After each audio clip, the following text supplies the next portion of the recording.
माँ मोह की अंधी होती है और ज़्यादातर घर बिगड़ने का कारण माँ ही है।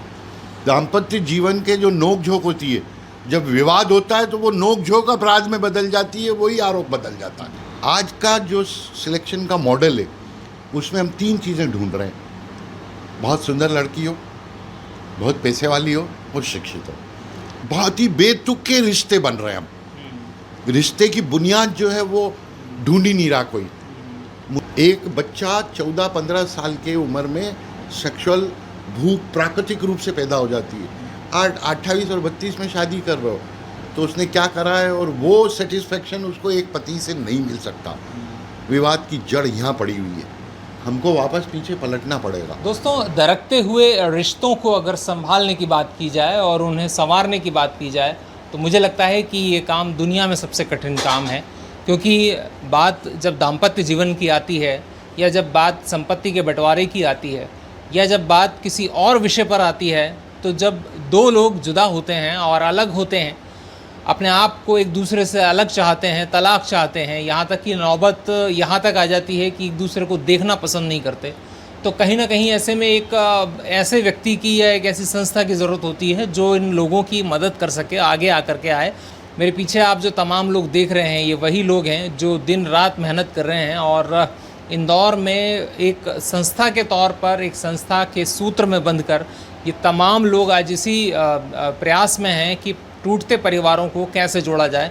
तो आज हम उसी विषय पर बात करेंगे। मैं एक संस्था में आया हूँ, हमारे साथ संस्था प्रमुख हैं और तमाम सदस्य हैं संस्था के, तो हम उनका परिचय लेंगे पहले और फिर हम बात करेंगे कि जिस तरह से समाज टूट रहा है, तो उस बिखरते समाज को, टूटते समाज को जोड़ने के लिए संस्था क्या प्रयास कर रही है। और ख़ास तौर पर सिंधी समाज की मैं आज बात करने आया हूं, क्योंकि सिंधी समाज में भी कहीं ना कहीं क्योंकि वो समाज का हिस्सा है और ये कहा जाए कि इस दौर में वो भी जी रहा है, तो कहीं ना कहीं उनको भी एक मंच पर लाने की कोशिश इस संस्था ने शुरू की है। तो आइए सिलसिला शुरू करते हैं सवालों का और बातचीत शुरू करते हैं। हमारे साथ मैं आपको परिचय दे दूं, किशोर कोडवानी जी हैं।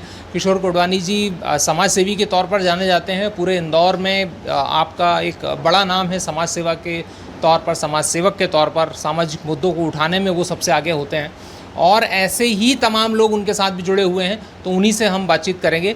और मैं किशोर जी, मैंने आपका परिचय तो दे ही दिया, लेकिन मैं चाहूँगा कि संस्था की ओर से एक बार आपका जो औपचारिक परिचय है वो हो जाए, उसके बाद हम सवालों का सिलसिला शुरू करें। मेरा जो जन्म हुआ है वो उस पिता से हुआ है जो पूरे सिंधी समाज को देश भर में ऑर्गेनाइज किया।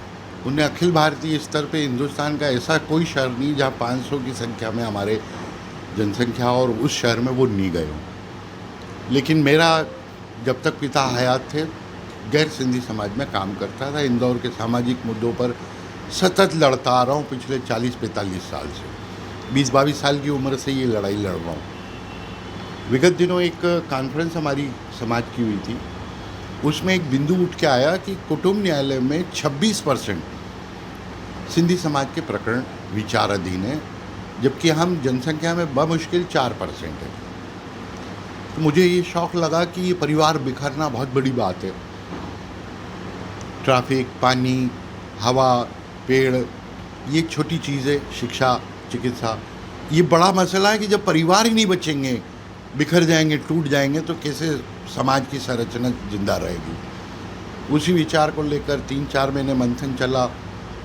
26% के अलावा पुलिस में प्रकरण थे, जिला न्यायालय में थे, हाई कोर्ट में प्रकरण थे। तो एक मॉडल खड़ा किया कि इनके बीच में सामंजस्य, चूँकि हमारे समाज में एक परिपाटी चली आई है कि हमारे यहाँ पंचायत फैसले करती थी और निजी तौर पर भी हमारे समाज में परिवार, रिश्तेदार बैठ के विषयों को खुटाते हैं। चूँकि आज की तारीख में किसी का भी किसी के परिवार में दखल नहीं बचा है, पंचायतों का वर्चस्व समाज के ऊपर अब नहीं बचा है, तो न्याय की शरण में जा रहे हैं। और दूसरा, आर्थिक दौर जो चल रहा है दुनिया में, हर चीज़ अब अर्थ आधारित हो गई है। विवाह संबंध, पारिवारिक संबंध, पिता पुत्र के संबंध, माँ बेटों के संबंध भी अर्थ आधारित हो गए। इसलिए विवादों की संख्या बढ़ती जा रही है और उसी दिमाग को लेकर, उसी विषय और उसी चिंतन को लेकर साल में 100 केस निराकरण करने का मन बनाया था। सप्ताह में 7 दिन में से 5 दिन व्यवस्था कायम करने का मन था। 3 पंच मुझे चाहिए थे और वो साथी जुड़े। धीरे धीरे काम करते करते ऐसा लगा कि नहीं, पंच और बढ़ना चाहिए।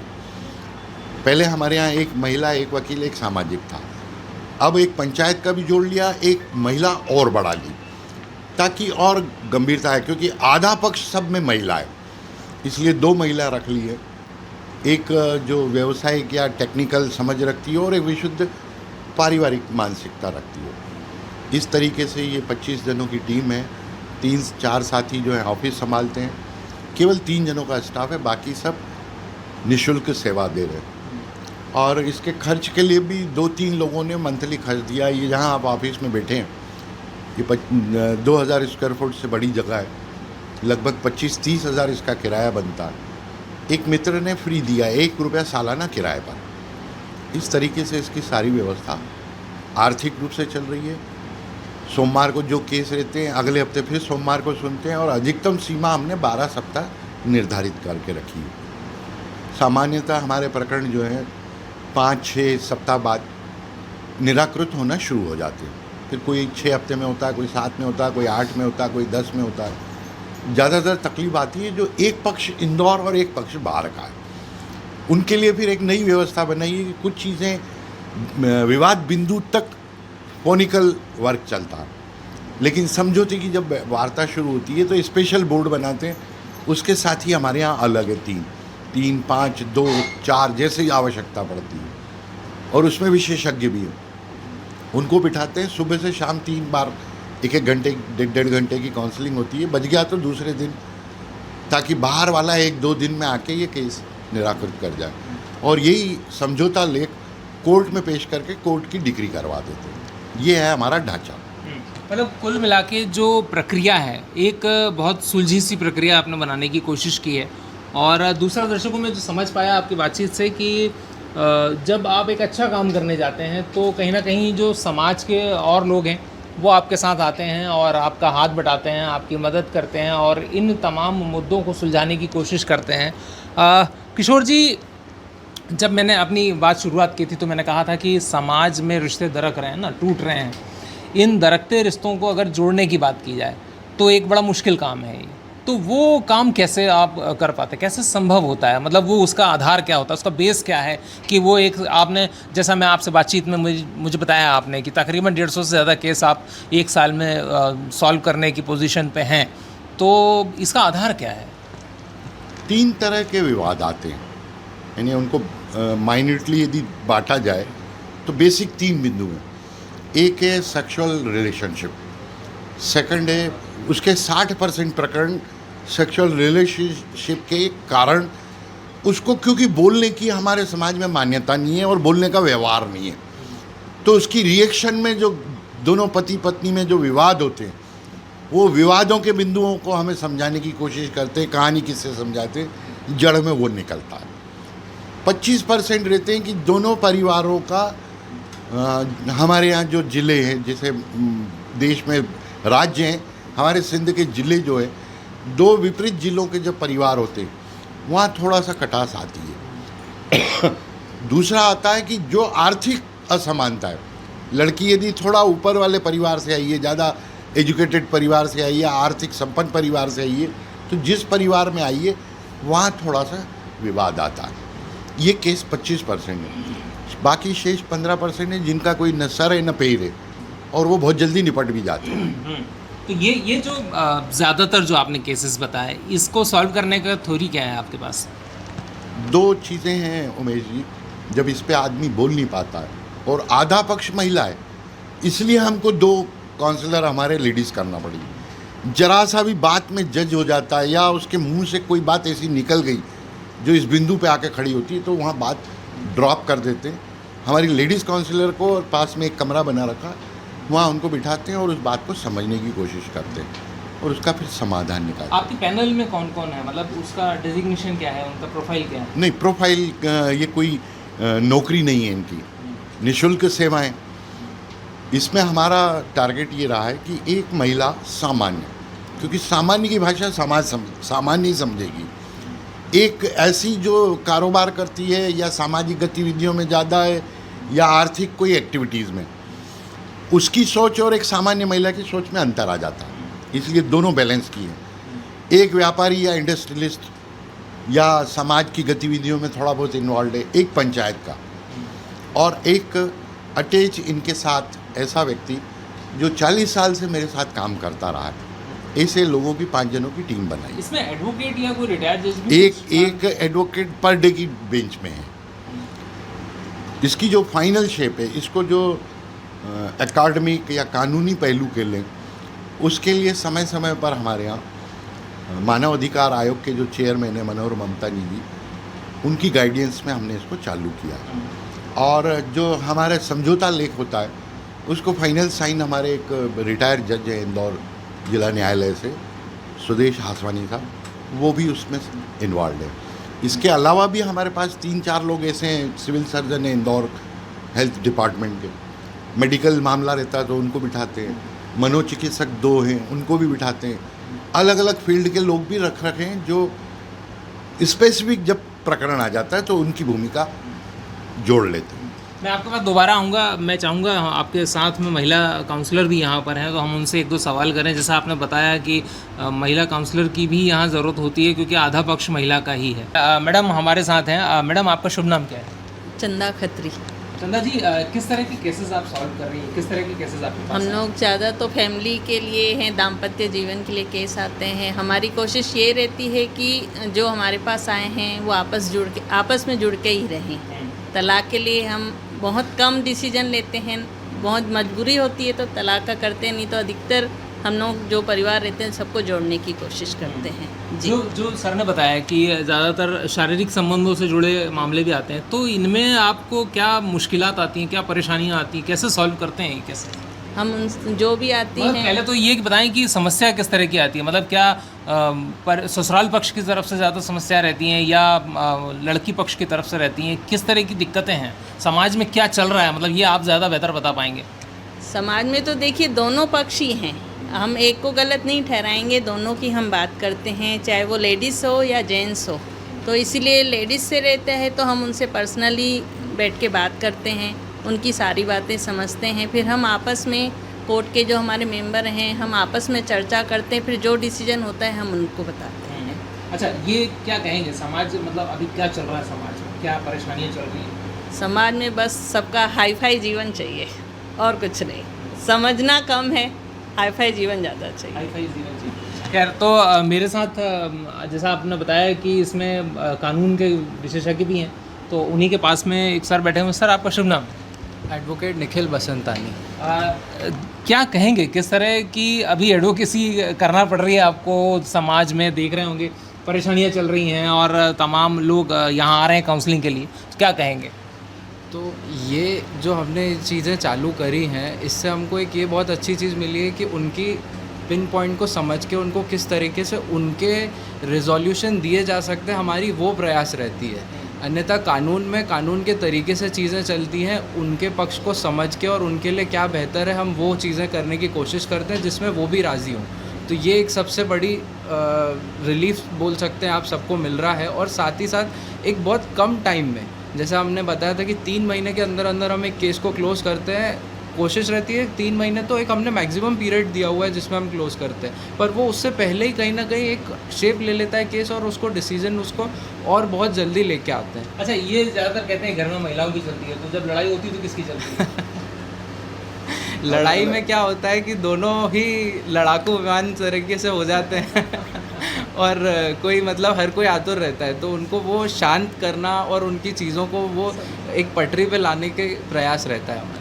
अच्छा किशोर जी, सिंधी समाज इंदौर की अगर बात करें तो बहुत शालीन ये है, इंदौर में है, मतलब बहुत सोबर है और अपना काम से काम रखने वाला समाज है, न हिंसा में है न किसी और चीज़ में, और कहीं भी नहीं है किसी भी प्रदेश में। तो जो हिंसा हो रही है, घरेलू हिंसाएं, इसके लिए दोषी किसको आप कहेंगे? क्या मतलब क्या दोषी ठहराया जाना चाहिए पहली चीज़, और अगर हाँ तो फिर किसको? उमेश जी, जो मैंने पहले बात आपसे कही थी, इस समाज में मेरे को काम करने का केवल एक सूत्र था मेरे मन में। ये समाज जो है अर्थ की भाषा बहुत जल्दी समझता है। दूसरा, ये कैसे भी करके यदि कोई लफड़ा 19वां-20वां अर्थ के आधार पर ख़त्म होता है, तो ये उसकी मानसिकता है। यही मेरा मन में सिंबल था कि इस आधार पे ये समाज समझौते हुए खुट सकता है। रहा सवाल विवाद का, तो मैं जो अभी तक पूरी कहानी को समझ पाया हूँ, एक माँ बच्चे को जन्म देती है और 20 साल, 15 साल, 25 साल उस बच्चे को पालती है और उस बच्चे का मोह माँ में रहता है।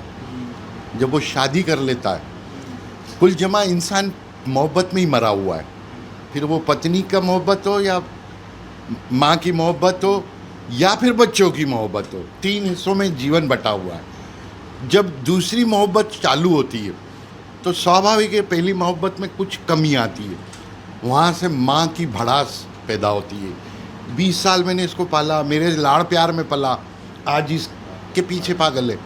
अब ये मनोविज्ञान और प्राकृतिक सिद्धांत माँ नहीं समझ पाती है। माँ मोह की अंधी होती है और ज़्यादातर घर बिगड़ने का कारण माँ ही है। मोह में बहुत बड़ा बयान दिया है आपने। नहीं, मोह, मैं मोह कह रहा हूँ। मोह है इसको। माँ का मोह अंधा होता अच्छा, है। या इसको ये कहा जा सकता है कि दर्शकों आप भी शायद सहमत होंगे मेरी बात से कि एक इनसिक्योरिटी कहीं आ जाती है माँ के अंदर कि मेरा बेटा जो है वो पराया हो गया है, उसकी शादी हो गई तो वो बहू के झांसे में आ जाएगा, उसकी तरफ ज़्यादा उसका झुकाव है। क्या ये भी एक कहीं कहीं है? हाँ, ये अनसिक्योरिटी। फिर जब माँ अपनी पत्नी जब बड़ी हो जाती है, उसको औलाद हो जाती है, तो आप 99.9% पुरुषों से पूछ लेना कि पत्नी पति से बच्चों के लिए लड़ती है, अपनी लड़ाई उसकी ख़त्म हो जाती है। जहाँ बच्चा नहीं हुआ है या बड़ा नहीं हुआ है, वहाँ लड़ाई तो सब में होती है।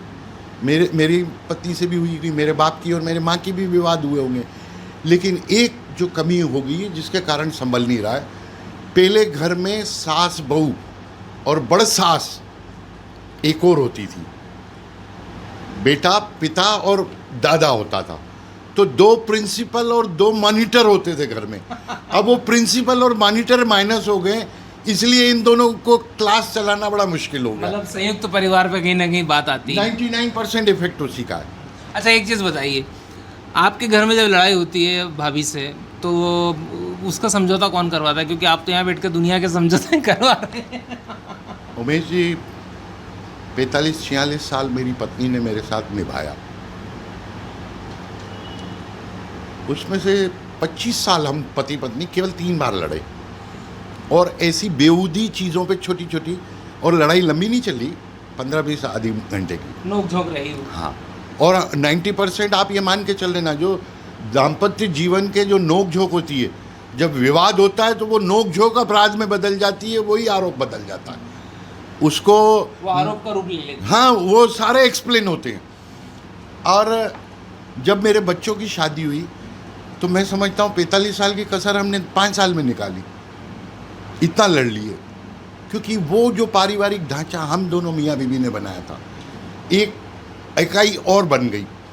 उसके सपोर्ट, मैंने माँ का क्या कहा, माँ अंधी होती है, वो जब अंधा रोल अदा करती थी तो विवाद होता था हमें।